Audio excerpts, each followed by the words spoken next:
Arawa, Arawo, Olúwa kù mí o. Omi tó milẹ̀ ayé kìjikìji, ọ̀rọ̀ yìí bàbá bá wá ẹrú. Adáná fi lójó, adáná fi náà jẹ́. Ẹ̀kẹ́rì nínú iná tẹ̀rí bá fún bàbá. Iná tó jó ìgbẹ́, tí ìgbẹ́ ṣìrò.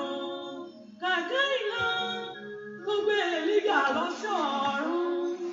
Ọwọ́ kan ṣoṣo tó gbé gbogbo ayé. Ọwọ́ tó wà gbé jáde nínú omi. Ọwọ́ tó gbé òkú ọjọ́ mẹ́rin dìde. Ọbẹ̀ mi tó jà owó bọ̀ gbogbo ara lé lójú. Ọ̀rọ̀ ìgbàanì tó gbé gbólóhùn mi. Aláṣẹ àgbà tó ba igi Kédárì ya. Agbẹ́gbẹ́ òkú, alùpùpù ọ̀ṣà. Àkì nínú ilé, àkì lójú ogun. Àròdẹ́lẹ̀ ọ̀la, àárọ̀ ọ̀dẹ̀dẹ̀ ọ̀rọ̀. Aláàfin àjọbọ̀, aṣọ́dẹ̀ẹ̀dẹ̀ bí òjò. Ìlú ẹ̀yà ìdá, ẹ̀rù tó ju gbogbo ẹ̀rù mìíràn. Ẹ̀rù rẹ̀ tó bá ọba.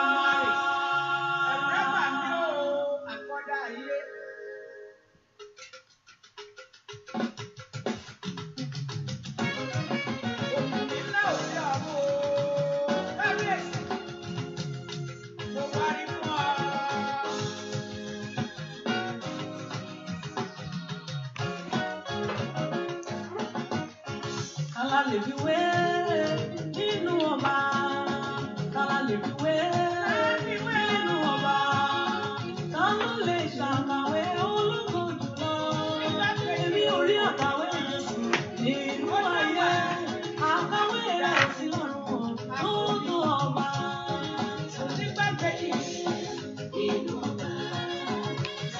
Àkàwé rẹ̀ kò láyé àti lọ́run.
Hallelujah. Hallelujah. Hallelujah.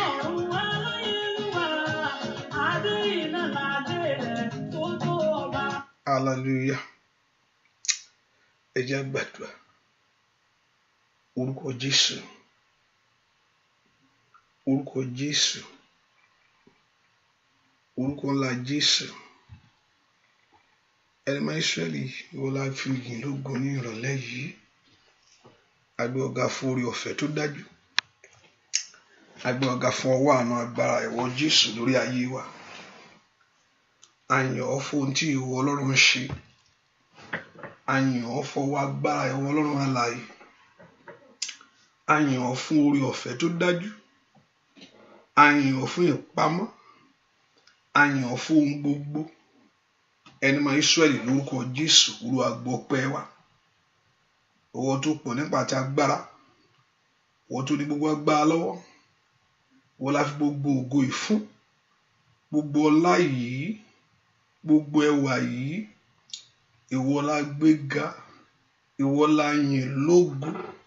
Ẹni máa Ísírẹ́lì Olúwa gbọ́ ọpẹ́, Olúwa gbọ́ ọpẹ́, Olúwa gbọ́ ọpẹ́. Ìwọ tó pọ̀ nípa àti agbára gbọ́ ọpẹ́, ìwọ tó agbéga ní àṣálẹ́ yìí gbọ́ ọpẹ́. Olúwa gbọ́ ọpẹ́ wa, Olúwa gbà yín wa, Olúwa gbọ́ ọpẹ́, Olúwa gbọ́ ọpẹ́, Olúwa gbà yín. Kábíyèsí ìwọ ni lóníṣẹ́, ẹ mọ́ ṣiṣẹ́ rẹ láṣálẹ́ yìí nínú ayé ẹnìkankan. Olúwa ṣiṣẹ́ rẹ, ìwọ lóníṣẹ́, Olúwa bẹ̀rẹ̀ iṣẹ́ rẹ, parí iṣẹ́ rẹ lónìí. Bá gbogbo ogun wí, bá gbogbo ogun wí, a ó sì yìn ọ́ lógo láì lórúkọ Jésù Kristi Olúwa àti olùgbàlà wa. Àmín, àmín lórúkọ Jésù. Ọlọ́run bẹ̀rẹ̀ sí gbé jìgá fún oore ọ̀fẹ́ látó fún ọ, fún àǹfààní látó orí gbà níwájú Ọlọ́run. Bẹ́ẹ̀ kó dúpẹ́ fún Jésù fún oore ọ̀fẹ́ àtàánú rẹ̀ lórí ayé rẹ ní. Bẹ́ẹ̀ kó sọ pé Jésù mà ṣeun, ìwọ tó ní mi tó mọ̀ mí, ìwọ tó mú gbóngbó ń pa mí. Bẹ́ẹ̀ kó dúpẹ́ lọ́wọ́ Jésù fún oore ọ̀fẹ́ àánú tó rí gbàṣẹ́. Ọlọ́run mi ó mà ṣeun, Ọlọ́run mi ó mà ṣeun. Dúpẹ́ lọ́wọ́ Jésù yìí, ibi tó bá ṣẹ́ rẹ dé, ibi tó ń bá ṣẹ́ rẹ lọ. Lọ́pọ̀ ẹni tó bẹ̀rẹ̀ iṣẹ́ rere wá, èyí ni ó parí rẹ̀.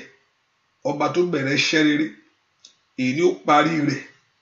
Ọba tó bẹ̀rẹ̀ iṣẹ́ rere, èyí ni ó parí rẹ̀ lórí ayé rẹ̀. Dúpẹ́ fún iṣẹ́ rere tó bẹ̀rẹ̀ lórí ayé rẹ ni. Bẹ́ẹ̀ kó dúpẹ́ fún iṣẹ́ rere tí Ọlọ́run bẹ̀rẹ̀ lórí ayé rẹ ni. Bẹ́ẹ̀ kó dúpẹ́ lọ́wọ́ Ọlọ́run fún iṣẹ́ rere tó bẹ̀rẹ̀ lórí ayé ọmọ rẹ ni. Olúwa mà ṣeun fún iṣẹ́ rere tó bẹ̀rẹ̀ lórí ayé mi. Olúwa mà ṣeun fún iṣẹ́ rere tó bẹ̀rẹ̀ nínú ayé àwọn ọmọ mi gbogbo. Dúpẹ́ lọ́wọ́ Ọlọ́run yìí fún iṣẹ́ rere tó bẹ̀rẹ̀ lórí ayé rẹ, èyí tó bẹ̀rẹ̀ lórí ayé ọmọ rẹ, èyí tó bẹ̀rẹ̀ ní ìrìn àjò rẹ. Dúpẹ́ lọ́wọ́ Ọlọ́run fún iṣẹ́ rere yìí, iṣẹ́ rere lórí ayé rẹ sẹ́, iṣẹ́ rere lórí ayé ọmọ rẹ. Dúpẹ́, Olúwa mà ṣeun. Jésù ṣeun o, Jésù ṣeun, Jésù ṣeun sẹ́. Ọlọ́run tó pọ̀ nípa àtagbára mo yìn ọ́, Jésù mo yìn ọ́ lógo. Ọlọ́run mi mo màmá sọ pé o ṣé o. Ọlọ́run mi mo màmá sọ pé o ṣé o. Ìbá má ṣe tìrẹ tó tì mí lẹ́yìn ṣá o. Mo ronú jinlẹ̀, mo màmá sọ pé o ṣé o. Dúpẹ́ lọ́wọ́ Jésù sẹ́. Ọlọ́run mi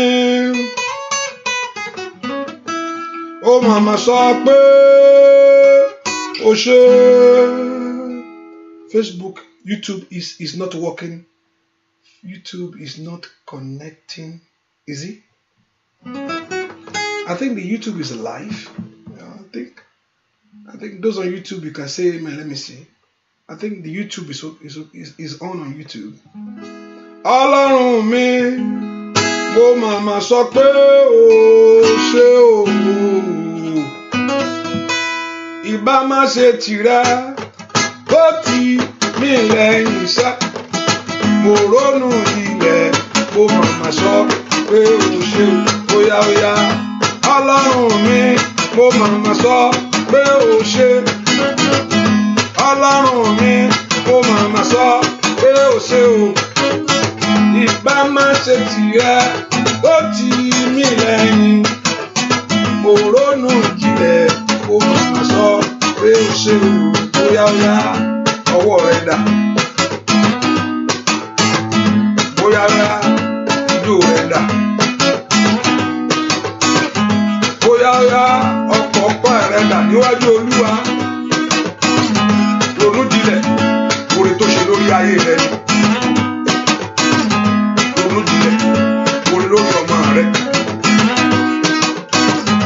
Ọ̀tá ń gbèrò, Ọlọ́run yóò jẹ́. Ọlọ́run yóò fún wọn ṣe lórí ayé rẹ ni. Bàbá mímọ́,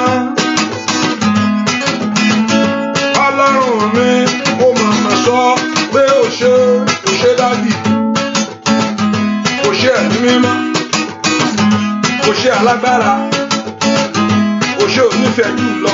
Bàbá mímọ́, Ọlọ́run mi, mo máa sọ pé ó ṣe lórí ilé mi ni, lórí ayé mi ni, lórí ayé ọmọ mi ni. Óyá óyá, Ọlọ́run mi, mo máa sọ pé ó ṣe sá.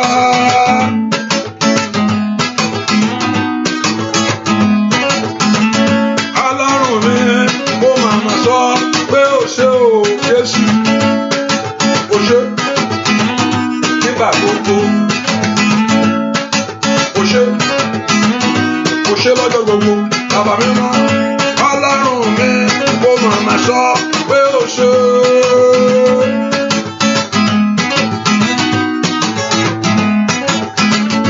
Ọlọ́run wa, máa sọ pé ó ṣe sá.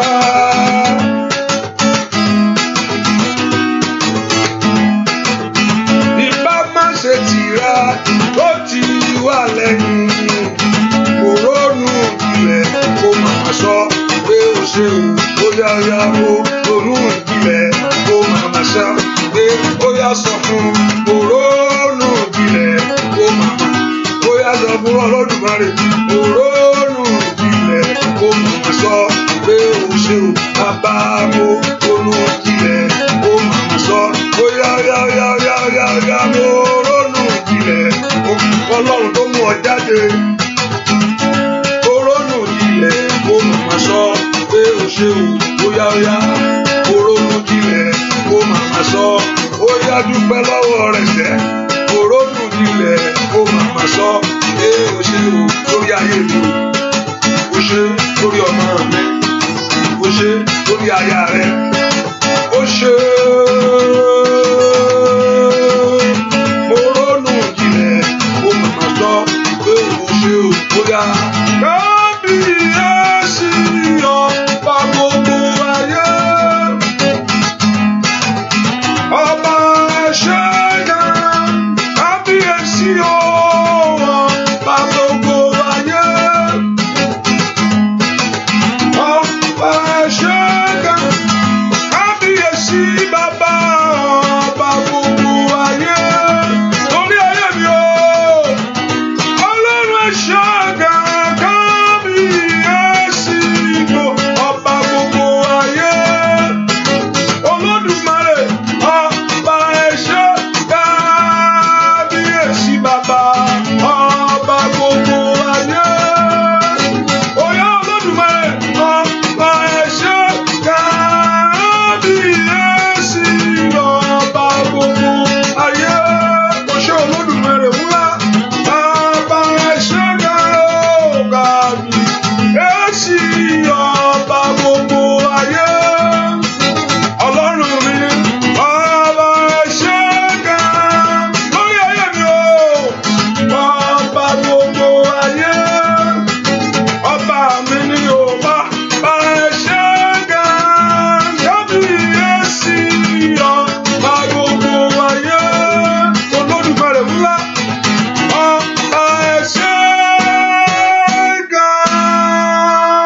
Dúpẹ́ lọ́wọ́ ayé, lọ́wọ́ Ọlọ́run lórí ayé rẹ ni. Jésù ṣe o. Dúpẹ́ dúpẹ́ dúpẹ́ dúpẹ́. Dúpẹ́ dúpẹ́ lọ́wọ́ Jésù mà ṣe ń wò. Ọlọ́run ńlá o mà ṣe lórí ayé mi ni.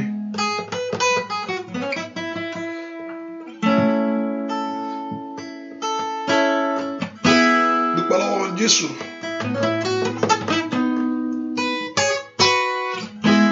Dúpẹ́ lọ́wọ́ Jésù. lọ́wọ́ Jésù mà ṣe.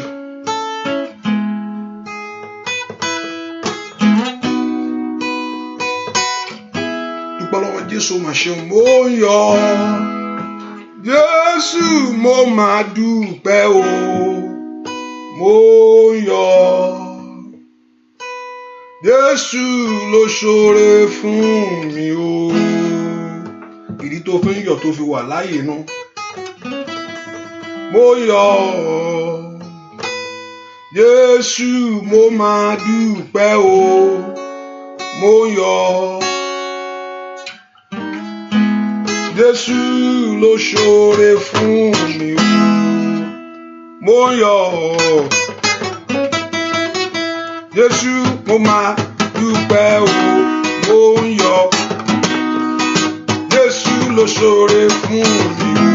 Mo ń dúpẹ́ sẹ́ Jésù ó máa dúpẹ́ o. Mo ń yọ̀ Jésù ló ṣoore fún mi o. Mo ń jó sẹ́ Jésù mo máa dúpẹ́ o. Mo ń yọ̀ lórí ọmọ Jésù ló ṣoore fún mi. À ń yọ̀ sẹ́ Jésù á máa dúpẹ́ o. Mo ń yọ̀ kábíyèsí ńlá Jésù ló ṣoore fún mi o. Dúpẹ́ lọ́wọ́ Ọlọ́run ọba tó pọ̀ nípa tiẹ̀, tó pọ̀ nípa ti agbára, ọba tí òjò ojú tì ọ́, ọba tí òjò sọnù, ọba tí òjò rá. Dúpẹ́ lọ́wọ́ rẹ̀ fún orí ọ̀fẹ́ ńlá èyí tó orí gbà níwájú rẹ̀, fún orí ọ̀fẹ́ ńlá àtàgbò rẹ̀, gbẹ́ fún orí ọ̀fẹ́ ńlá àtọwọ́ agbára rẹ̀ pé Jésù mà ṣeun. Ìwọ ni mo yìn, ìwọ ni mo fi gbogbo ògo ìfún, ìwọ ni mo fi gbogbo ọlá ìfún. Kábíyèsí mi ó mà ṣeun. Dúpẹ́ lọ́wọ́ Ọlọ́run yìí, Ọlọ́run ó mà ṣeun. Dúpẹ́ dúpẹ́ dúpẹ́ dúpẹ́ dúpẹ́ dúpẹ́ dúpẹ́ dúpẹ́ lọ́wọ́ rẹ̀. Ọ̀kan náà ló ní, ọ̀kan náà ló ní. Lákòókò tó mú ìṣẹ̀lá òkun, ọmọra ni mo jẹ́ torí ọ̀rọ̀ rẹ̀ sọ pé ọ̀kan náà ni Ọlọ́run ìyanu lónìí. Dúpẹ́ ọ̀kan ni látòní títí ayé, lórí ayé rẹ, lórí ọmọ rẹ. Dúpẹ́ fún orí ọ̀fẹ́ ìgbàlà tó rí gbà. Ọba tí òjò sọnù, ọba tí òjò rá, ọba tí òjò sọnù, ọba tí òjò rá. Dúpẹ́ lọ́wọ́ rẹ̀ fún orí ọ̀fẹ́ tó rí gbà sẹ́. Ọba tí òjò ń sọnù, ọba tí òjò ń rá, ọba tí òjò ṣìnà, ọba tí òjò ṣìnà. Dúpẹ́ lọ́wọ́ fún orí ọ̀fẹ́ tó fún. Dúpẹ́ fún wa gbá tó rí gbà níwájú Ọlọ́run alààyè yìí. Jésù mi ó mà ṣeun. Jésù mi ó ṣeun. Jésù mi ó ṣeun. Dúpẹ́ lọ́wọ́ Ọlọ́run yìí. Ọlọ́run mo yìn ọ́, Ọlọ́run mo fi gbogbo ògo fún ọ. Dúpẹ́ lọ́wọ́ rẹ̀ sẹ́. Ẹni tó pọ̀ nípa ti agbára, ìwọ ni mo gbéga fún orí ọ̀fẹ́ ńlá, ìwọ ni mo gbéga fún àánú ńlá, ìwọ ni mo gbéga fún orí ọ̀fẹ́ ńlá. Gbọ́ àdúrà lórúkọ Jésù Kristi. Olúwa wa sọ fún Ọlọ́run, jẹ́ kí gbogbo ẹ̀ṣẹ̀ mi àtàṣídì mi fi ẹ̀jẹ̀ rẹ parẹ́ Olódùmarè. Gbogbo ẹ̀ṣẹ̀ mi, gbogbo ẹ̀ṣẹ̀ mi níwájú ìwọ Ọlọ́run, Olúwa fi ẹ̀jẹ̀ rẹ parẹ́ lórúkọ Jésù. Olúwa fi ẹ̀jẹ̀ rẹ parẹ́ gbogbo ẹ̀ṣẹ̀ mi pátápátá èyí tí ò ní jẹ́ rí ọ, gbogbo ẹ̀ṣẹ̀ mi èyí tí ò ní jẹ́ ráàánú gbà, gbogbo ẹ̀ṣẹ̀ mi èyí tí ò ní jẹ́ kó wá agbára rẹ kàn mí lórúkọ Jésù sẹ́. Ọlọ́run dárí àṣírí mi jì mí. Olúwa fi ẹ̀jẹ̀ rẹ wẹ ẹ̀ṣẹ̀ mi, Olúwa fi ẹ̀jẹ̀ rẹ wẹ ayé mi lọ́wọ́lọ́wọ́ mẹ́kọ̀ọ́ orúkọ Jésù. Gbogbo àbàwọ́n, gbogbo àṣídédé mi bàbá, Ọlọ́run jọ̀ọ́ màtálí abo kàfálí abo, Olúwa dáríjì mi. Ọlọ́run jọ̀ọ́ gbogbo ẹ̀ṣẹ̀ tí olùfisìn ń lò láti jẹ ayé mi níyà, gbogbo ẹ̀ṣẹ̀ tí olùfisìn ń lò láti jẹ ọmọ mi níyà, orúkọ Jésù dáadáa, Olúwa dáríjì gbogbo ẹ̀ṣẹ̀ mi gbogbo. Ẹ̀mọ́ dáríjì, àánú kó ṣògo, àánú rẹ kó ṣògo, orúkọ Jésù dáadáa. àánú rẹ kó ṣògo, àánú rẹ kó ṣògo morúkọ Jésù dáadáa, kí àánú Ọlọ́run kó ṣògo lórí ayé rẹ. Àánú ṣògo, ó ní àánú ṣògo lórí ìtẹ́ ìdájọ́. Ẹ kò porúkọ Jésù dáadáa, kí àánú Ọlọ́run kó ṣògo lórí ayé rẹ, kí ayé rẹ kó rí gbà. Àánú ni kí ayé ọmọ rẹ kó rí gbà. Àánú ni kí ọ̀nà rẹ kó rí gbà. Àánú ni kí iṣẹ́ rẹ kó rí gbà. Ọlọ́run ṣàánú mi porúkọ Jésù. Óyá óyá óyá óyá óyá óyá, Olúwa ṣàánú mi porúkọ Jésù. Óyá óyá, mo gbójú mi sókè sí ọ. Ó, mo gbójú sókè sí ọ. Àpáta ayérayé o, ìrànlọ́wọ́ mi bẹ lọ́dọ̀ rẹ ọba tó dá mi. Mo gbójú sókè sí ọ.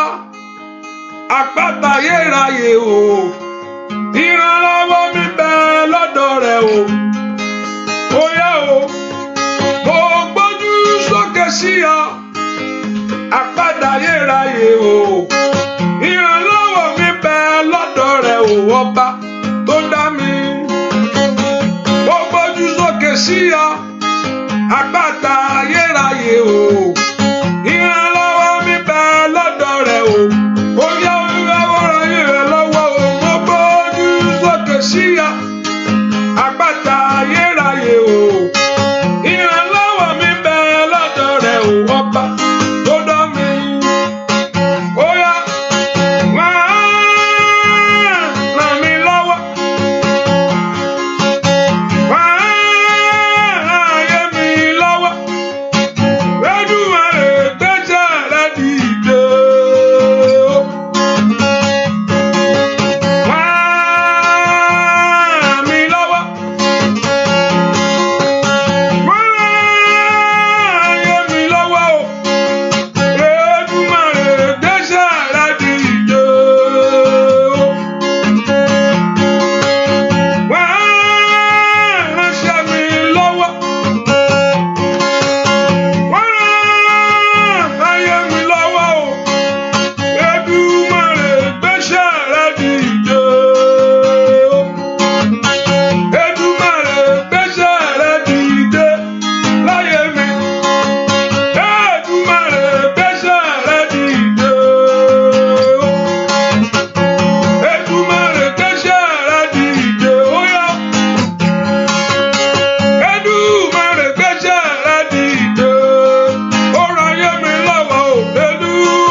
Ṣàánú ayé mi.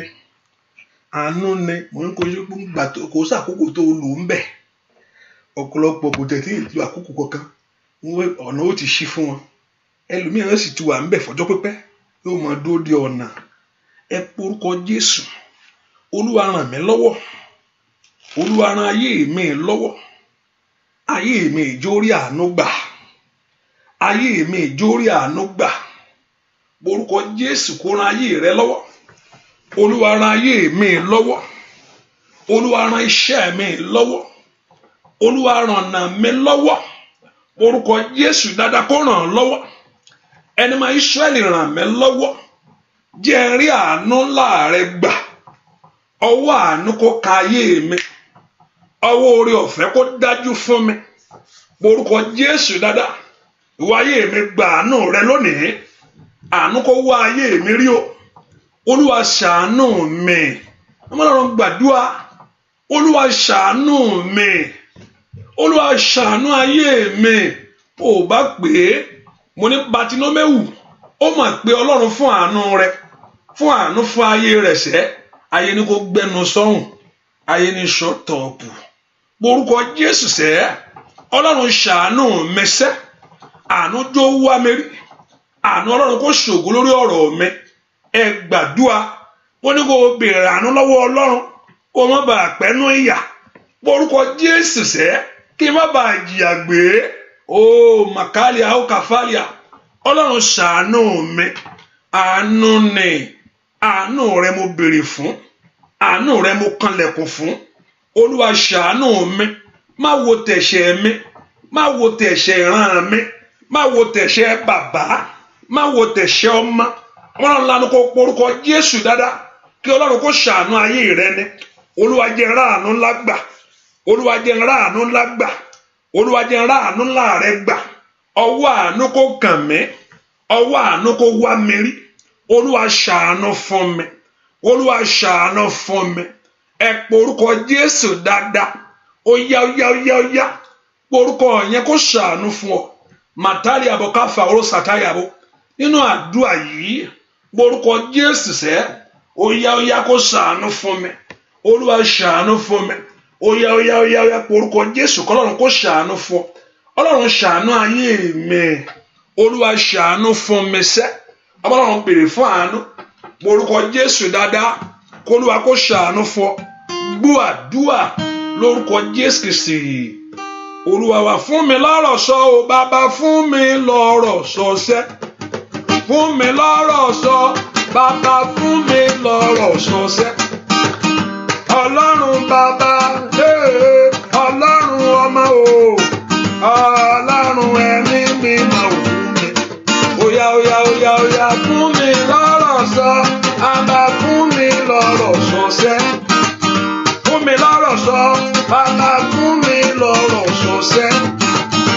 Ọlọ́run bàbá, Ọlọ́run ọmọ o, Ọlọ́run ẹ̀mí mímọ́ o, fún mi lọ́rọ̀ sọ.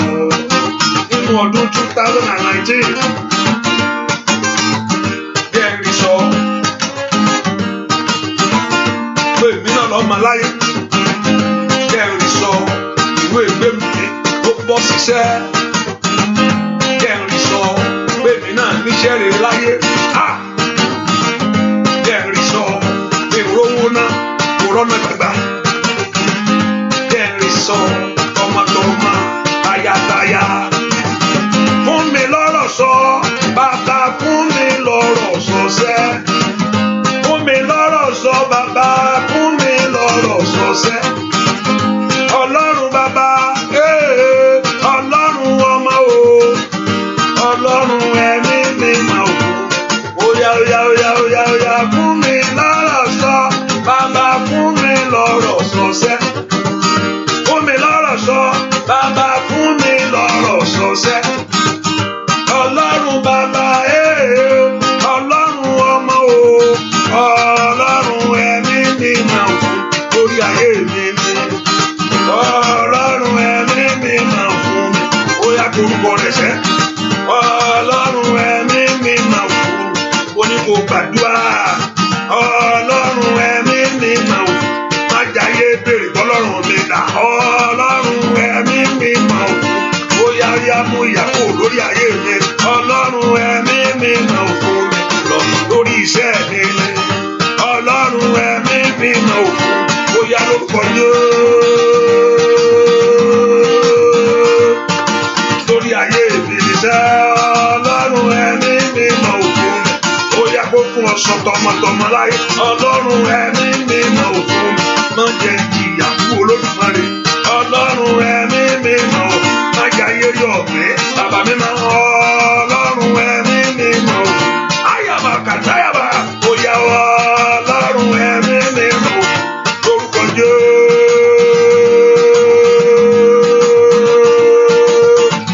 Tìletìle Ọlọ́run ẹ̀mí mímọ́. Ó yá tọmọtọmọ ni mò ń ṣe. Ọlọ́run ẹ̀mí mímọ́. Jẹ́ ó ṣeé ṣe tó bọ́ sí i. Ọlọ́run ẹ̀mí mímọ́ fún mi lọ́rọ̀ sọ. Nínú ọdún yìí, Ọlọ́run ẹ̀mí mímọ́ ó yá forúkọ Jésù. Ayé máa kárí ẹ̀ bàbá. Ọlọ́run ẹ̀mí mímọ́ fún mi lọ́rọ̀ sọ. Lórí ilé mi ni Ọlọ́run ẹ̀mí mímọ́ fún mi lọ́rọ̀ sọ. Ẹ porúkọ Jésù. Olúwa nínú ọdún yìí, Olúwa fún mi sọ. Yóò bọ́ sí fún mi láyé. Gbogbo agbára tí ń pe tèmi níyà, gbogbo agbára tí ń dààmú mi, gbogbo agbára tí ń pọ́n ayé mi lójú, Olúwa ṣẹ́gun rẹ̀ lónìí. Olúwa fún mi lọ́rọ̀ sọ pé èmi náà lọ́mọ láyé. Olúwa fún mi sọ pé èmi náà lọ́kọ. Olúwa fún mi sọ pé èmi náà ṣàṣeyọrí ohun rere. Olúwa ìgbà yẹn ìjọba Ọlọ́run yóò dùn. Bẹ́ẹ̀ ni o gbọ́dọ̀ wá gbáyé wá jìyà kú. Ìgbà yẹn ìjọba Ọlọ́run yóò dùn. Ìgbà yẹn ìjọba Ọlọ́run yóò rọrùn fún ọ. Lóòótọ́ òun sọ ó ṣe pé inú ayé yìí ló fẹ́ gbàgbé gbogbo rẹ̀ sí. Ìwọ náà níbi tó ń lọ ṣùgbọ́n yóò mú ìjọba ọ̀run rọrùn. Bẹ́ẹ̀ ni mo wí. Bó bá wà lápò rẹ̀ òun ló ń kó lọ jalè. Ọ̀pọ̀lọpọ̀ tí ń ṣe nǹkan burúkú. Nǹkan kan ní pé nǹkan ló ti àwọn síbẹ̀. Ẹ̀wọ̀ nǹkan kan ní nǹkan kan ló gbé mi ń ṣe bẹ́ẹ̀, nǹkan kan ló tì mí bẹ́ẹ̀. Ṣùgbọ́n ẹni tó lẹ́mi Ọlọ́run náà ni ó fàyè gbani. Ṣùgbọ́n gbà tẹ́ pé owó wà lápò ẹ, kí ló fẹ́ lọ mú ọ jalè àbí tó dúró kòró bá tún bẹ́ ń bẹ̀ àbí nìkan mìíràn bá tún wà ń bẹ̀. Gbà tó bá rówó náà tó rọ́nà gbégbà tọkàn ẹ balẹ̀ tó ń ṣàṣeyọrí tó táwọn ọmọ rẹ̀ ń ṣe rere, kí ló tún kù? Ìjọba ọ̀run rẹ̀ rọrùn náà. Ẹ porúkọ Jésù. Olúwa fún mi sọ́nù ọdún yìí. Jẹ́ n rí sọ tọmọtọmọ, jẹ́ n rí sọ tilétilé, jẹ́ n rí sọ tẹbítara. Porúkọ Jésù dáadáa. Olúwa fún mi sọ ọ̀rọ̀ sẹ́. Bẹ́ẹ̀ni náà ń ṣàṣeyọrí láyé. Ẹ porúkọ Jésù mi tẹ́wà. Ẹ má fún mi sọ. Olùgbàlà fún mi sọ. Olùgbàlà fún mi sọ. Olùgbàlà fún mi sọ. Olùgbàlà fún mi sọ. Olùgbàlà fún mi sọ.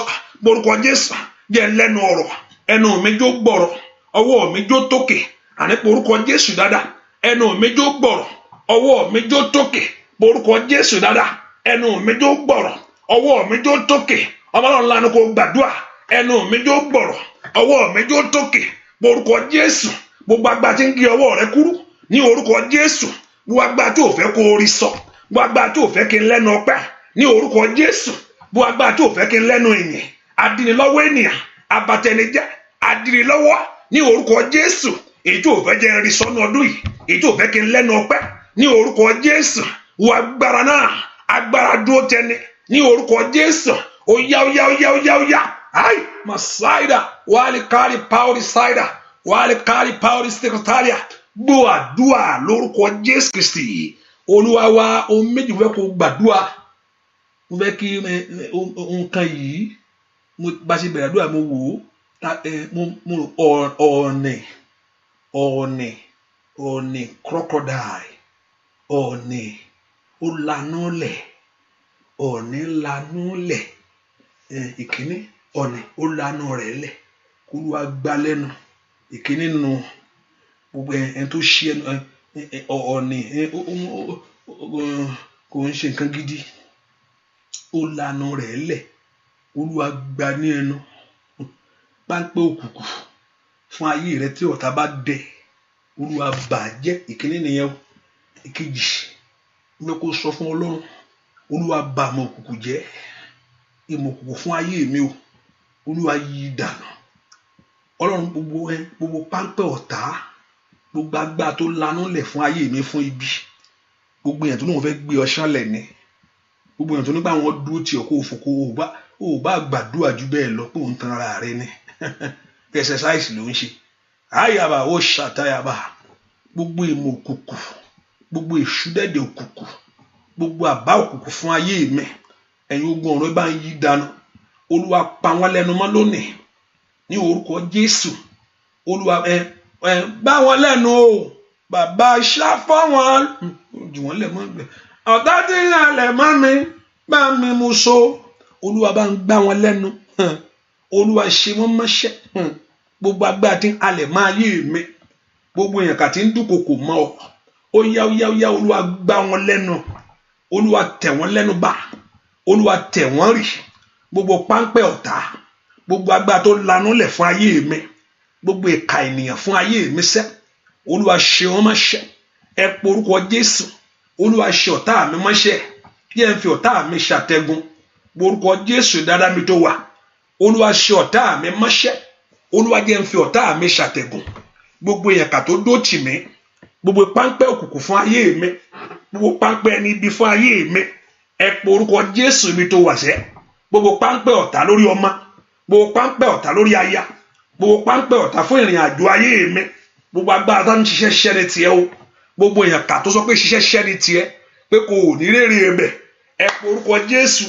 Gbogbo ohunkóhun, gbogbo ohun ibi, gbogbo ètekéte, gbogbo àbákàbà, gbogbo ìmọ̀ òkùnkùn ní orúkọ Jésù, gbogbo ìfọwọ́sowọ́pọ̀ àwọn èèyàn ẹ̀jẹ̀, àwọn èèyàn ẹ̀ka lórí ayé mi lónìí ní orúkọ Jésù, gbogbo tí ọ̀tá ti lanú lẹ̀ fún ayé mi, Olúwa pa wọ́n lẹ́nu mọ́. Ẹ pe orúkọ Jésù. Ìwọ tó pa kìnìún lẹ́nu mọ́, andalabakafa osata fún Dáníẹ́lì ní orúkọ Jésù, kìnìún ayé mi ti alẹ̀ mọ́ mi ní orúkọ Jésù. Olúwa mọ́sọ, Olúwa mọ́sọ, Olúwa pa wọ́n lẹ́nu mọ́. Rí akọ̀tàkà pàkàtà yàrá. Ẹ pe orúkọ Jésù dáadáa. Ó yá ń bolo wa. Orúkọ Jésù yẹn sẹ́, gbọ́ àdúrà lórúkọ Jésù Kristi. Olúwa wa, ìwọ tó ti ṣe àpéyà yẹn ṣe, that's our duty. Hallelujah. That's what you do.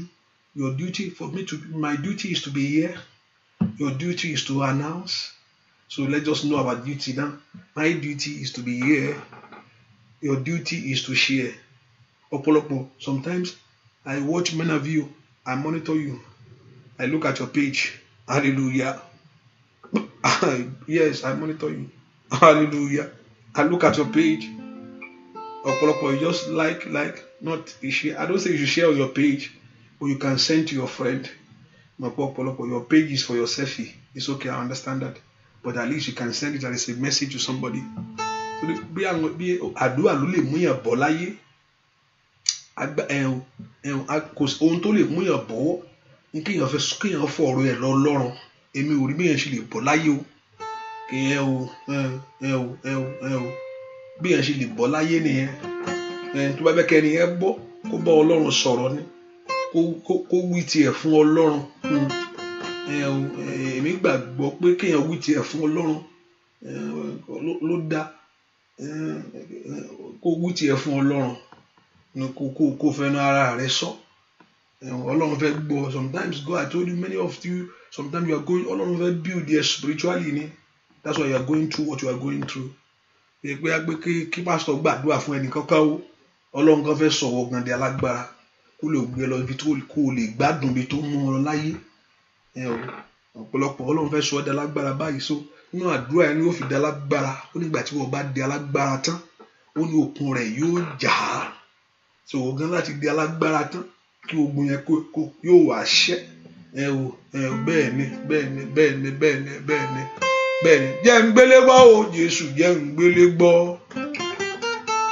Jẹ́ ń gbélé gbọ́ o Jésù, jẹ́ ń gbélé gbọ́. Àwọn tó kóra wọn jọ láti ṣe mí léṣe. Jẹ́ ń gbélé gbọ́. Wọ́n ti fọwọ́ ara wọn ṣera wọn. Jẹ́ ń gbélé. Óyá. Jẹ́ ń gbélé gbọ́ o Jésù, jẹ́ ń gbélé gbọ́. Jẹ́ ń gbélé gbọ́ o Jésù, jẹ́ ń gbélé gbọ́. Àwọn tó kóra wọn jọ láti ṣe mí léṣe. Jẹ́ ń gbélé gbọ́. Wọ́n ti fọwọ́ ara wọn ṣera wọn. Jẹ́ ń gbélé gbọ́. Lórí ayé rẹ o, lórí ọmọ rẹ ni o, jẹ́ ń gbélé gbọ́. Àwọn tó kóra wọn jọ láti yọ mí lẹ́nu. Jẹ́ ń gbélé gbọ́. Bàbá fọwọ́ ara wọn ṣera wọn. Jẹ́ ń gbélé gbọ́. Óyá jẹ́ ń gbélé gbọ́ o Jésù, jẹ́ ń gbélé gbọ́. Jẹ́ ń gbélé gbọ́ o Jésù, jẹ́ ń gbélé gbọ́. Àwọn tó kóra wọn jọ láti bá mi lára. Jẹ́ ń gbélé gbọ́. Wọ́n ti fọwọ́ ara wọn ṣera wọn. Jẹ́ ń gbélé gbọ́. Óyá jẹ́ ń gbélé gbọ́ o Jésù, jẹ́ ń gbélé gbọ́. Jẹ́ ń gbélé gbọ́ o Jésù, jẹ́ ń gbélé gbọ́. Àwọn tó kóra wọn jọ láti ṣe mí léṣe. Jẹ́ ń gbélé gbọ́. Wọ́n ti fọwọ́ ara wọn ṣera wọn. Óyá jẹ́ ń gbélé gbọ́. Jẹ́ ń gbélé gbọ́. Óyá jẹ́ ń bọ́ọ̀tà rẹ ti ṣèṣe. Jẹ́ ń gbélé. Wọ́n ti ṣera wọn léṣe. Jẹ́ ń óyá ọ̀dà wọn tán. Jẹ́ ń gbélé. Wọ́n ti bára wọn jàṣẹ́. Jẹ́ ń gbélé gbọ́. Ọ̀tá rẹ wọ́n àwọn jọ láti ṣe mí léṣe.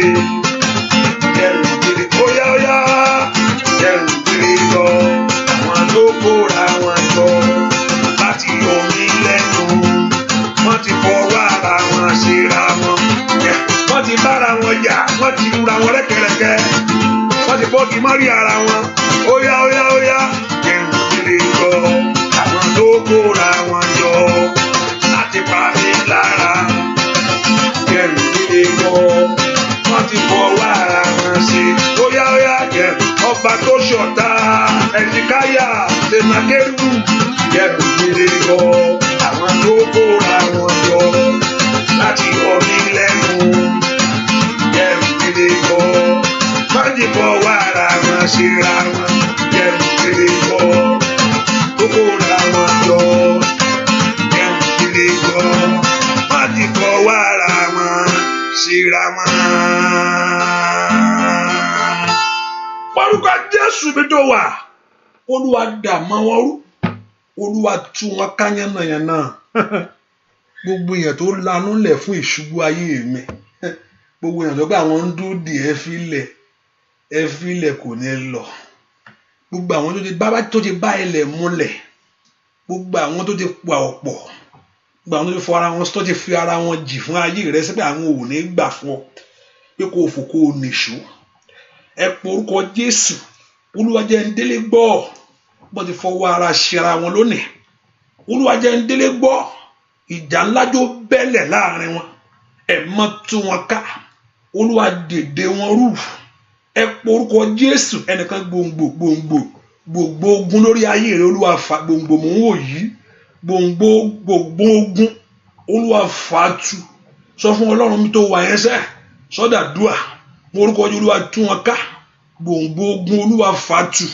èèyàn kan gbàdúà gbòǹgbò ogun Olúwa fà tú gbòǹgbò ogun Olúwa fà tú tí gbòǹgbò bàbá Olúwa fà tú gbòǹgbò ogun ní ayé mi tó ń lẹ́ka ìrí àbàbà kó fàtáyà ètí ń tẹ̀ ká rẹ̀ àyàbà tí kàlá pàtà ó yẹ Ọlọ́run fà tú Olúwa dèdè wọn rú ìmọ̀ òkùnkùn bàjẹ́ ìmọ̀ òkùnkùn fún ayé mi o láti má lọ́kọ ìmọ̀ òkùnkùn fún ayé mi o láti má ṣàṣeyọrí ìmọ̀ òkùnkùn fún ayé mi o láti má kó oore jọ ìmọ̀ òkùnkùn fún ayé mi o láti má tẹ̀síwájú ìmọ̀ òkùnkùn fún ayé mi o láti má rírí ayọ̀ ìmọ̀ òkùnkùn fún ayé mi o ó yá ètò ẹ fún tó fẹ́ fi ọ ṣẹrú lórílẹ̀‐èdè yẹn pé wàá wà bẹ́ẹ̀ ṣáánẹ̀ nígbà tó bá dúró bẹ́ẹ̀ tó pé òun rìn gbèsègbèsè ó kàtáyà bàkàpà ọ́ librado kò fi hùn síta yàrá lìkẹ́lì bò kò fàyà bò kàpẹ́ ìmọ̀ òkùnkùn fún ayé rẹ̀ ńlé ọkọ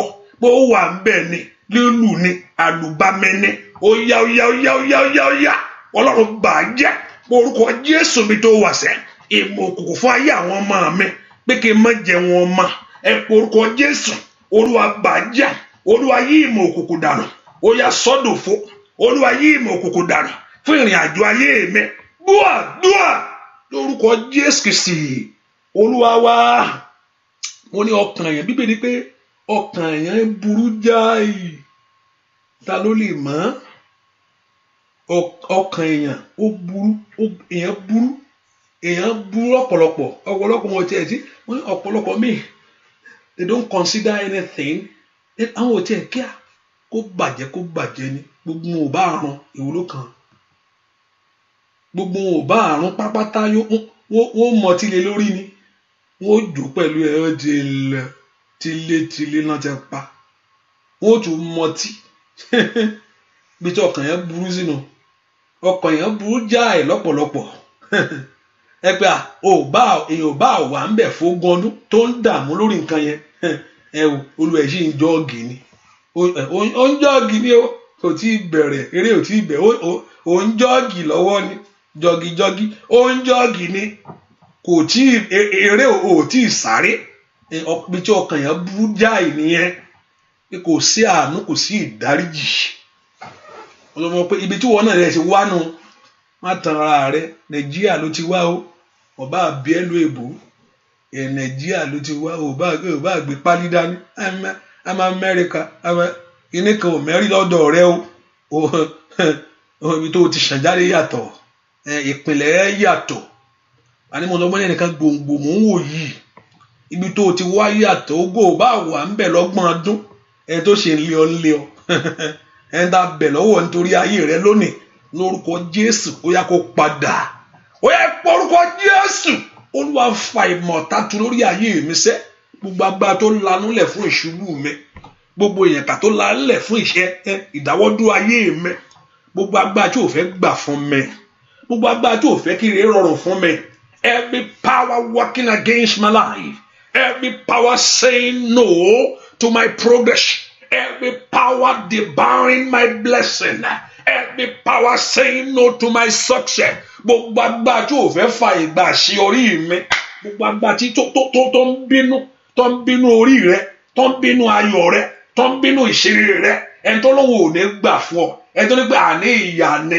pé òun ò fẹ́ jẹ ọ, pé number one káyàbà kò fárí kàtàríà, ó yá ẹlẹ́nu mi ní orúkọ Jésù, mà tètè boko payaba, lè tètè boko payabo, Olúwa gbà mí, Olúwa gbà mí, Olúwa gbà mí, ẹ̀yẹ kan sọ fún Ọlọ́run, gbà mí lọ́wọ́ ìjọba òkùnkùn, ó yá gbà mí lọ́wọ́ ìjọba òkùnkùn, Ọlọ́run lanu kó gbàdúrà, Olúwa gbà mí lọ́wọ́ ipá òkùnkùn, Olúwa gbà mí lọ́wọ́ ìjọba òkùnkùn, ẹnìkan sọ bẹ́ẹ̀ borúkọ Jésù dáadáa, Olúwa gbà mí, Olúwa gbà mí lọ́wọ́ agbára fìyà jẹni, Olúwa gbà mí lọ́wọ́ gbòǹgbò òkùnkùn ní orúkọ Jésù, gbòǹgbò ọ̀tá, gbòǹgbò àṣetì, gbòǹgbò àmúbọ̀, èyí tó fẹ́ máa lẹ́ka, tó fẹ́ máa tàn torí ọmọ lọ, gbòǹgbò àṣetì, àìrọ́mọ bí àrọ́kọ, àìróhun rere sẹ́, Olúwa bá ń fatu, Olúwa fa gbòǹgbò ọ̀tá tu lórí ayé mi sẹ́, gbọ́ àdúrà lórúkọ Jésù Kristi, àìmọ̀ sí ìdábàkáyà, Ọlọ́run lọ sí ìpìlẹ̀ mi ṣàtúnṣe, ẹ sọ fún Jésù sẹ́, Olúwa lọ sí ìpìlẹ̀ ayé mi bá ń ṣàtúnṣe, Olúwa ṣàtúnṣe ńlá, ẹ má lọ sí ìpìlẹ̀ mi lọ́wọ́lọ́wọ́, Olúwa lọ sí ìpìlẹ̀ mi kó ṣàtúnṣe, kó fi ọwọ́ àtúnṣe kàn mí, kó fi ọwọ́ àtúnṣe kan ayé mi sẹ́, Olúwa lọ sí ìpìlẹ̀ mi kó ṣàtúnṣe, gbọ́ àdúrà lórúkọ Jésù Kristi, Olúwa wa, ìṣẹ̀dá mi, ìṣẹ̀dá mi, ìṣẹ̀dá mi tó máa ti wáyé mi, má fi mí sílẹ̀, kéṣù jẹ mí níyà o, ìṣẹ̀dá mi o, ìdè máa bẹ̀rẹ̀ lá, pé kó Ọlọ́run kó dìde, ìṣẹ̀dá mi, ìṣẹ̀dá mi, ìṣẹ̀dá mi tó máa ti wáyé mi, má fi mí sílẹ̀, kéṣù jẹ mí níyà o, ìṣẹ̀dá mi o, ìdè máa gbàre lọ, ìṣẹ̀dá mi, ìṣẹ̀dá mi o, Ọlọ́run mi, ìṣẹ̀dá mi tó máa ti wáyé mi, má fi mí sílẹ̀, kéṣù jẹ mí níyà o, ìṣẹ̀dá mi o, ìdè máa gbàre lọ, lórí ọdẹ lórílẹ̀-èdè, dárí ayọ̀ sá, lórí ọmọ mi, dárí ayọ̀ sá, lórí ayé mi gangan kọ́, dárí ayọ̀ sá,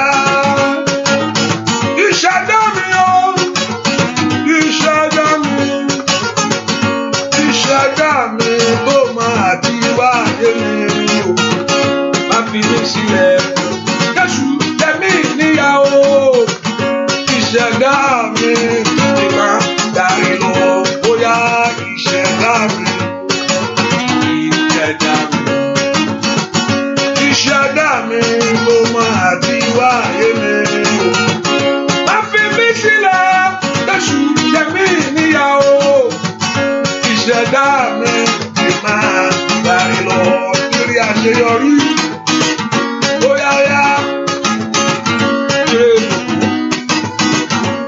Ayọ̀dá ọwọ́ rẹ kò tẹ̀, ìrì àṣeyọrí lórí ọmọ, lórí ọkọ, lórí iṣẹ́, lórí ọ̀nà rẹ, bóyá yá, ìṣẹ̀dá mi, ìṣẹ̀dá mi, ìṣẹ̀dá mi tó máa ti wáyé mi, má fi mí sílẹ̀,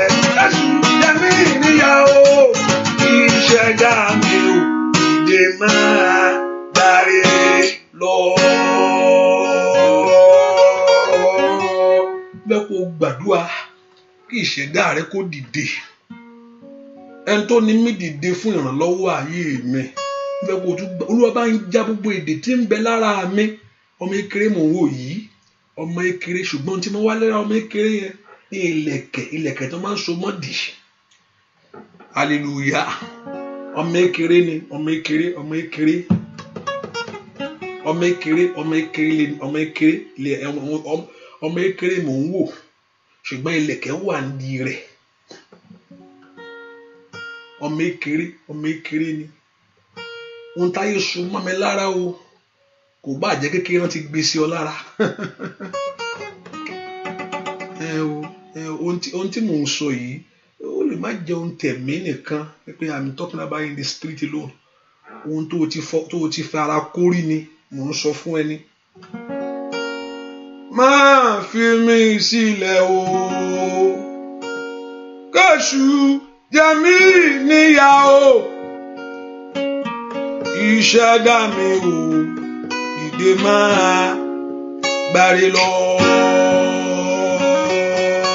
Gbogbo ohun tí ń bẹ lára mi Olódùmarè tó lòdì, ohun tí ayé fi sí mi lára, ohun tí ayé tó fi sí ayé mi lára, ohun tí ayé fi sí ọ̀nà mi, èyí tó jẹ́ kí àṣeyọrí wọlé tọ̀ mí wá, ohun tó ń lérè jìnnà, èyí tí òjò olóore rí mi, ohun tó jẹ́ pé o bá dédì kan wọ́n á ètì ẹ bí ìgbẹ́ ni, kí ló ṣe? Gbogbo àmì òkùnkùn lára rẹ sẹ́, Olúwa bàjẹ́ àmì kórìíra, ẹ mọ kórìíra rẹ̀, mọ ṣàánú ẹ dìde ọ̀tẹ̀ mọ́. Ayé màsáyà kórìíra bàkàfàríà. Ẹ gbórúkọ Jésù mi tẹ wà sẹ́, ohun tí ń bẹ lára mi tó lòdì, èyí tí ò jẹ́ ìyanu ṣẹlẹ̀. Ohun tí ń bẹ lára mi tó lòdì, èyí tí ò jẹ́ eré wọlé tọ̀ mí wá. Ohun tí ń bẹ lára mi tó lòdì, èyí tí ò jẹ́ kí ògo farahàn. Gbogbo tí mo fara kó, ohun tá a fi sí mi lára, Olódùmarè bàjẹ́ lọ́wọ́lọ́wọ́. Ó yá ọmọ Ọlọ́run lanu kó gbàdúrà. Olúwa bàjẹ́ lírabaka fílò síraba.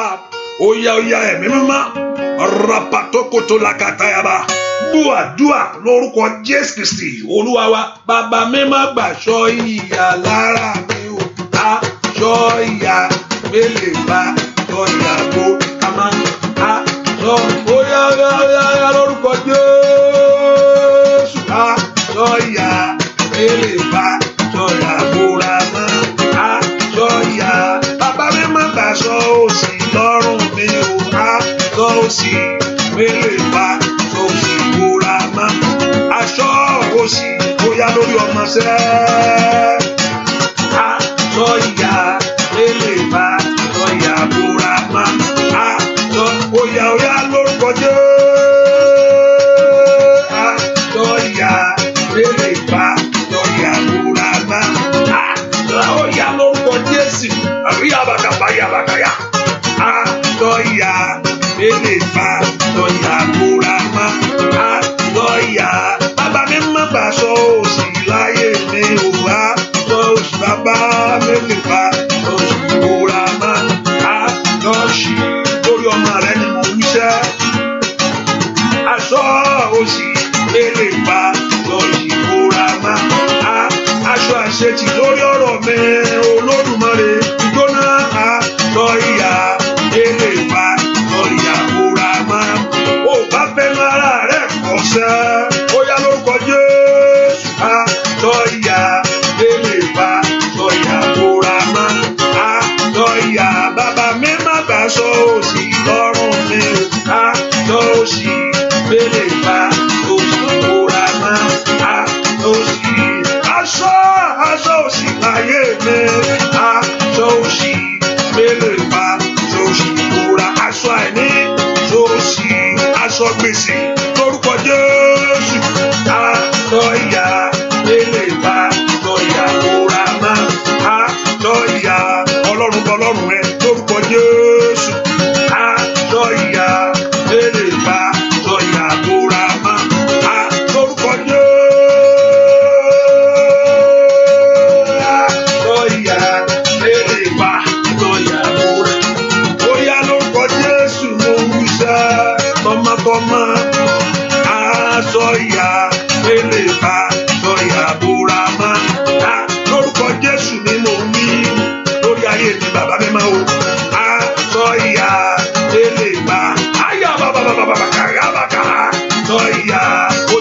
gbàdúrà bóyá lórúkọ Jésù.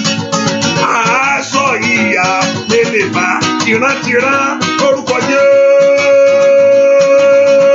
Tọmọtọmọ nínú mi.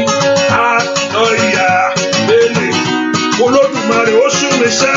Aṣọ ìyà bàbá mi má bà sọ òṣì lọ́rùn mi ò bá òṣì lè bá lórí ìkóra máa. Ó yá bẹnu ara rẹ wí f'Olódùmarè nínú ọdún yìí.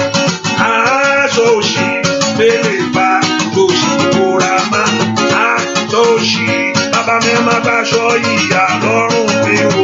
Aṣọ òṣì lè bá lórí ìkóra máa.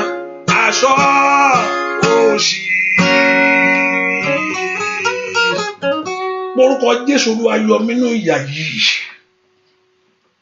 Olúwa yọ mí lọ́wọ́ àmúbọ̀ yìí. Olúwa yọ mí lọ́wọ́ gbèsè yìí. Orúkọ Jésù dáadáa, ẹ̀mí máa yọ mí lọ́wọ́ ogun yìí. Olúwa fa ayé mi yọ. Olúwa fà mí yọ lọ́wọ́ ogun tí ń ja ayé mi. Olúwa fà mí lọ́wọ́ agbára tí ò fẹ́ gbà fún mi. Ọ̀pọ̀lọpọ̀ ogun tó dúró tẹlòmíì kónkó náà pè é. Kónkó làkàkà ó lè kú. Orúkọ Jésù, Olúwa fà mí jáde ń bẹ. Ogun mi jó wọlẹ̀. Bá ṣe ń kọrin yẹn, ẹni tó bá gbàdúrà òdì lórí ayé rẹ. Bá ṣe ń kọrin yẹn, ẹni tó bá gbàdúrà òdì. Àwọn iṣẹ́ kan wà tó pé wọ́n ń pè ní iṣẹ́ mímọ́ fún ibi. Hallelujah. Iṣẹ́ mímọ́ ni o, Bíbélì ni o. Mo rí pé wọ́n dojú Bíbélì yẹn délẹ̀. Bá ṣe ń kọrin yẹn, Bíbélì yẹn ó dojú délẹ̀. Bíbélì jẹ́ kó dojú òkè, ó dojú délẹ̀ ni. Ẹni tó bá ṣiṣẹ́ ẹ̀ka fún iṣẹ́ mímọ́ fún ibi. Iṣẹ́ mímọ́ náà ń pè. Iṣẹ́ bàbá yẹn ṣe fún mi o. Kándù lọ́tàn. Wọ́n pọ̀fọ̀. Kándù lọ́tàn. Sáàmù gangan lọ́kàlẹ́ lórí. Bẹ́ẹ̀ ni. Mò ń sọ fún ọ ní pé ẹlòmíì wọ́n sọ pé wọ́n ṣe pé iṣẹ́ tó ń ṣe rẹ. Èṣù Báíbù náà ti ẹ̀ lò. Báíbù náà lò. Kò sí nǹkan tí ò lè sí ní Báíbù fún wọn. Ohun tó bá yí sí ni. Ẹlòmíì ń ka Báíbù láti ṣe eré láyé. Ẹlòmíì sì ń kà fún bí. Ẹlòmíì ń lo Báíbù yìí. You can use it to suit yourself. Hallelujah. But the truth is the word of God. Bíbélì bàbá yẹn kà yẹn, bàbá yẹn bí ló kà. Wọ́n tán àwọn iṣẹ́ tó ń ṣe yẹn kò tẹ́ ń ṣiṣẹ́ tó báàdì. Kò tẹ́ kò pọ̀fọ̀, kò ló gbẹ̀túgbẹ̀tú àtọ̀. Bí ìwẹ̀ bí nǹkan báyẹn ni wọ́n tán ara rẹ̀. Orúkọ Jésù dáadáa, gbogbo iṣẹ́ kíṣẹ́ kó bàjẹ́ lórí ayé mi. Gbogbo àdúrà òdì tá a gbé, ẹni tó gbé ọ ṣépè. Ẹnìkan mò ń bá wí o, ẹnìkan náà mo tún fẹ́ kó gbàdúrà fún táyé rẹ, ìwọ Kẹ́hìndé. Gbàdúrà fún táyé rẹ, ìwọ yìí Kẹ́hìndé ni ìwọ. Gbàdúrà fún táyé rẹ. Ó wá gbá Ọlọ́run kó kàn án bí tó wà. Lórúkọ Jésù, ẹni tó mọ̀ ọ́ tó sì mọ gbogbo nípa ayé yín, lórúkọ Jésù kò ní dà yín ní sọnù. Sọ́nù orúkọ Jésù, Olúwa bà iṣẹ́kíṣẹ́ jẹ́ lórí ayé mi o. Iṣẹ́ ọ̀tájú bàjẹ́. Gbogbo agbára tó fi àṣetì kan ọ̀rọ̀ mi. Gbogbo agbára tó fi ẹ̀gàn kan ọ̀rọ̀ mi. Gbogbo agbára tó fi àmúbọ́ sí ọ̀rọ̀ mi. Gbogbo agbára tó fi àṣetì sí ìrìn àjò mi. Gbogbo agbára tó ní kó máa le koko ni. Gbogbo agbára tó fẹ́ kó róore ní ìrọ̀rùn. Gbogbo agbára tó ní kó máa le kó má bà.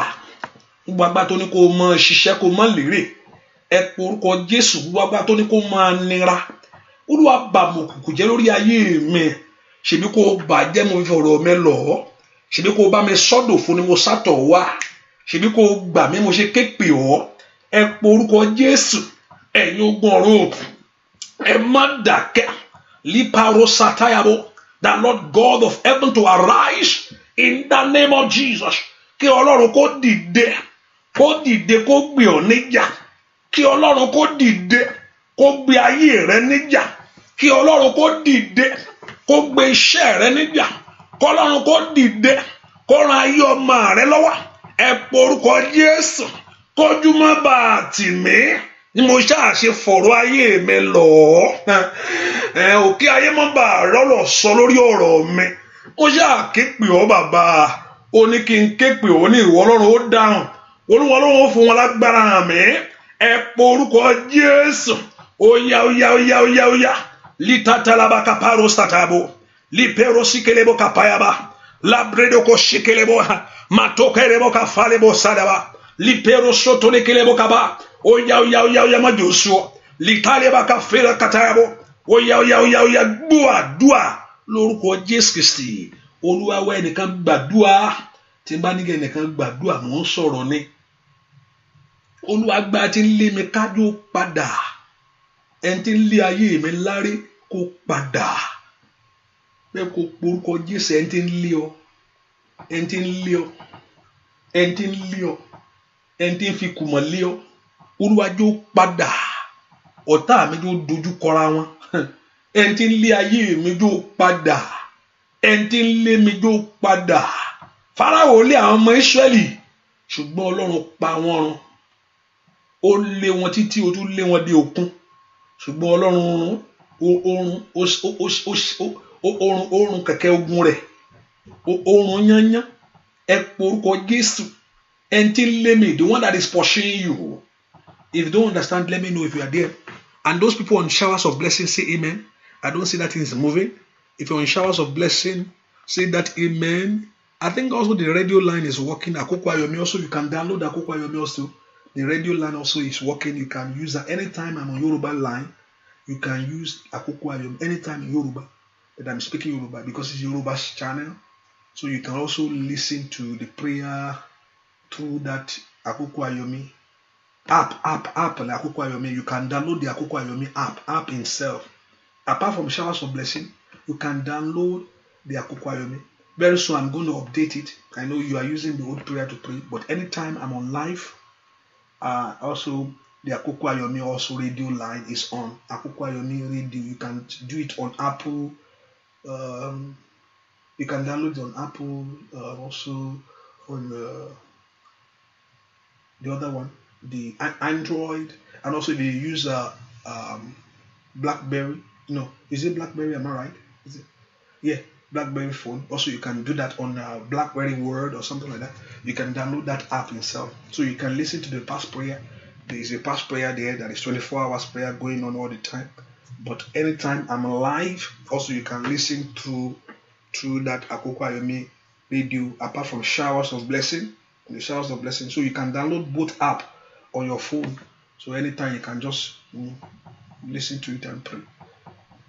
Eka porúkọ Jésù. Ẹni tí ń lé mi jó padà.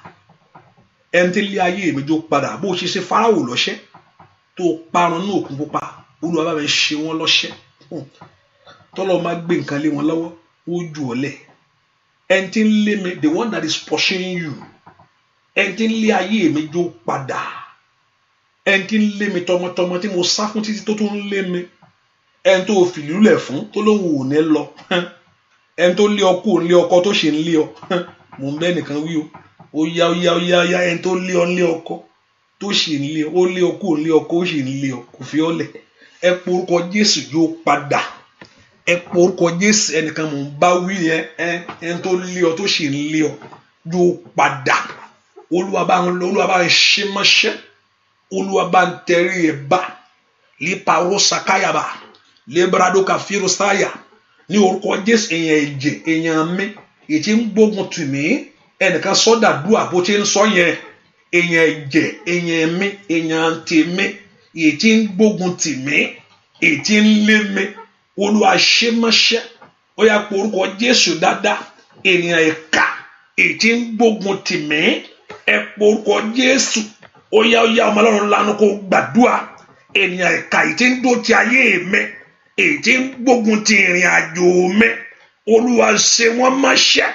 Gbọ́ àdúrà lórúkọ Jésù Kristi. Olúwa wá. Ẹ pé orúkọ Jésù. Olúwa fún mi ní ìsinmi. O gbọ́dọ̀ báyìí wá jagun nìkan. Kó jà títí. Kó jà láti bẹ̀rẹ̀. O gbọ́dọ̀ báyìí wá jagun. Lóòótọ́ ní ayé yìí ogun ni ṣùgbọ́n kò yẹ gbogbo fàyè. Ó yẹ kó ní ìgbà ìrọ̀rùn, ìgbà ìtura. Ó yẹ kí ayé rẹ ní ìgbà ìrọ̀rùn. Ó yẹ kí ayé wa kó ní ìgbà ìtura. Nígbà wo ni? Ó yá ìgbà wo ni?